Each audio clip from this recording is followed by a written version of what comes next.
Student next chapter start कर रहे हैं dissolution of A partnership firm. Dissolution का मतलब होता है बंद हो जाना, क्लोज हो जाना।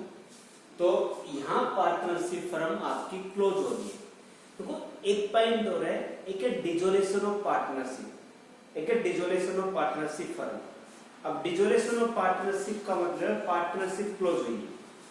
जैसे change in profit sharing ratio था हमारा, change in profit sharing ratio among the existing partner, दो पार्टनर है एक्स और वाई, रेशो 2:1 बाद में इक्वल हो गया। तो यहाँ पार्टनरशिप क्लोज हो रही है, ये डिसोल्यूशन ऑफ पार्टनरशिप फर्म है, सॉरी डिसोल्यूशन ऑफ पार्टनरशिप है।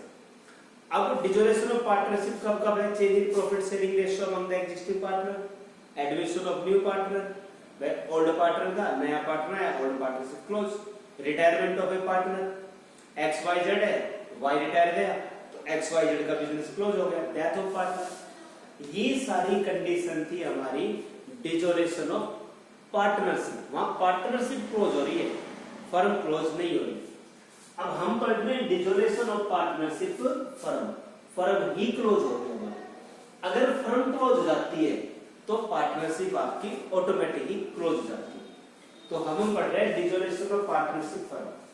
जब पार्टनरशिप क्लोज होती है तो मैं न्यूमेरिकल की बात करता हूं, पार्टनरशिप क्लोज होती है तो यहां हमें 4 अकाउंट्स बनाने पड़ेंगे। सबसे पहला अकाउंट बनेगा रियलाइजेशन अकाउंट, सबसे पहले बनेगा रियलाइजेशन अकाउंट। सेकंड बनेगा पार्टनर्स लोन अकाउंट, थर्ड बनेगा partners capital account, fourth cash या बैंक अकाउंट। ये 4 अकाउंट्स प्रिपेयर हो गए। First realisation account, second partners loan account, partners capital account, cash और बैंक अकाउंट। अब सबसे पहले रियलाइजेशन अकाउंट। देखो रियलाइजेशन अकाउंट हमारा नॉमिनल अकाउंट है, रियलाइजेशन अकाउंट हमारा नॉमिनल अकाउंट है।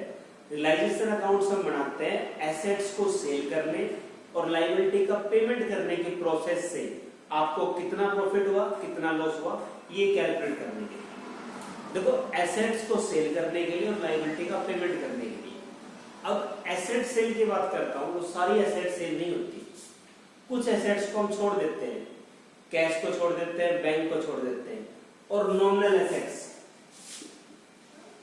नॉमिनल या जिसको हम बोलते हैं फिक्स्ड एसेट्स, उसको हम रियलाइजेशन में ट्रांसफर नहीं करते क्योंकि उनसे हमें कोई कैश नहीं मिल सकता।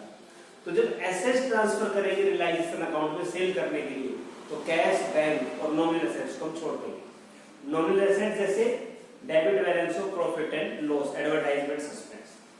अब लायबिलिटी की बात करता हूं मैं, तो लायबिलिटी को हम यहाँ पर 3 पार्ट में बांट देते हैं, first party liability, second party, third party. Third बोलते हैं एक्सटर्नल बोलते हैं। फर्स्ट पार्टी में आ गया पार्टनर्स की कैपिटल, उसका रिजर्व प्रॉफिट। सेकंड में आ गया पार्टनर्स का लोन। थर्ड पार्टी मतलब एक्सटर्नल, जैसे partners wife loan, partners brother loan, bills payable, creditors, bank overdraft, ये थर्ड पार्टी लायबिलिटी है। तो रियलाइजेशन अकाउंट्स में एसेट्स ट्रांसफर करनी है, कैश, बैंक और नॉमिनल एसेट छोड़ दो, और लायबिलिटी सिर्फ external third party liability transfer करनी है। उसके बाद हमें ये देखना है कि उनको सेल करने और लायबिलिटी का पेमेंट करने के प्रोसेस से कितना प्रॉफिट हुआ या कितना लॉस हुआ। पार्टनर्स लोन सिंपल है, अगर पार्टनर से लोन दे रखा है तो उसका अकाउंट्स बनेगा, अदरवाइज नहीं बनेगा।